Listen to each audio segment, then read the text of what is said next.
ভাই আমার 1 কেজি আলু দিন তো। ঠিক আছে ভাই, দিতাছি।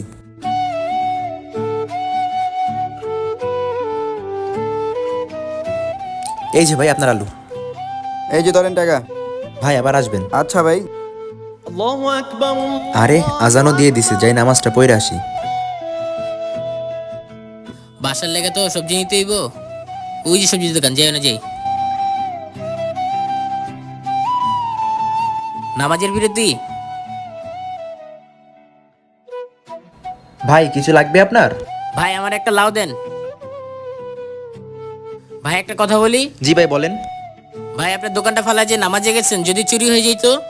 ভাই আমার আল্লাহর উপর আমার ভরসা আছে, আর আমার আল্লাহ কোনোদিনও আমার সাথে খারাপ কিছু হতে দিবে না। এই যে ভাই লাউয়ের টাকা, আর আপনার কাছ থেকে একটা জিনিস শিখতে পারলাম, আমাদের সবসময় আল্লাহর উপর ভরসা রাখা উচিত। আসি ভাই, আসসালামু আলাইকুম। ভিডিওটি ভালো লাগলে অবশ্যই চ্যানেলটি সাবস্ক্রাইব করবেন।